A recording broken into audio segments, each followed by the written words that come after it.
La taxe Tobin sera établie probablement par étapes, parce qu'elle sera vraiment effective quand elle sera établie au niveau du G20. Mais pour le moment, ni les États-Unis la veulent, ni la Grande-Bretagne la veut, excepte pour les opérations à l'intérieur de la Grande-Bretagne où elle l'a déjà. Donc, il faudra la faire à l'intérieur de la zone euro comme un premier mouvement. Quand on verra que ça ne provoque pas la catastrophe terrible qu'on craint et que ça produit un argent que les ministres des Finances apprécient hautement, ceux qui ne sont pas dans la zone euro peut-être commenceront à penser « et pourquoi nous, on ne va pas avoir cette manne et on sacrifie cette manne aux intérêts de la City de Londres ou de Wall Street ou quoi que ce soit » et ils entreront. Et après ça, ça sera le G20. Donc vous étiez favorable à cette taxe depuis toujours, depuis qu'elle a été initiée? Je craignais qu'elle ne serait pas faisable dans un espace mineur que l'ensemble du monde. Mais on a vu que certains pays ont pu l'établir et ça marche. Donc maintenant, cette objection qui était majeure, je ne la crois pas. Zone euro comme première étape. Et puis, est-ce que l'attribution de cette manne, parce qu'on a à un moment donné parlé de l'attribution justement pour aider des pays en difficulté, est-ce que là, il y aura conjonction entre la taxe perçue et puis l'attribution de ces sous? Là, il y aura un bras de fer pour savoir qui va prendre cette manne, si l'Union européenne ou les États membres. Normalement, la conclusion de ce bras de fer est un compromis. Donc l'Union prend une part et les États membres une autre part. Et c'est ce qui arrive normalement.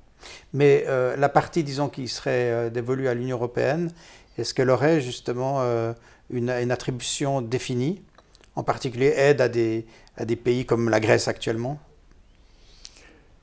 Ça n'est pas une bonne technique tributaire, ni une bonne technique des finances. Pourquoi? La technique des finances, c'est un budget, et dans le budget, vous établissez des priorités. Si vous commencez à établir des priorités hors du budget, à la fin, le budget est rétréci, il n'offre plus un panorama de tout ce que vous avez à faire. Le grand avantage du budget, de l'instrument budget, est de faire un tableau avec les recettes et les dépenses, établir des priorités dans les recettes et dans les dépenses. Si vous commencez à voir des choses hors tableau, ça perd une grande partie de son efficacité.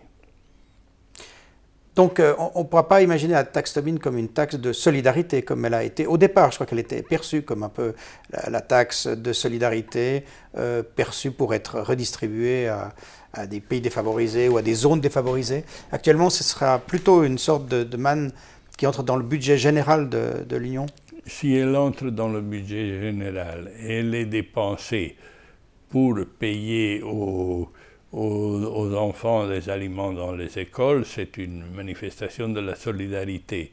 Si elle est employée pour payer la politique agricole commune aussi, et le fonds de cohésion aussi, il y a maintes possibilités de hisser la solidarité sans avoir forcément de l'envoyer au tiers-monde. En l'occurrence, il s'agissait plutôt des pays, on a parlé beaucoup dans la discussion de cette taxe pour la Grèce, comme premier exemple de pays qui pourraient bénéficier d'un prêt facilement octroyé. C'est une possibilité, mais ce n'est nullement jusqu'ici une décision prise. Il faut savoir que la Grèce, il faut la sortir de l'ornière avec beaucoup d'argent maintenant. Et la taxe Tobin sera beaucoup d'argent, mais dans un temps. Pas pour le moment.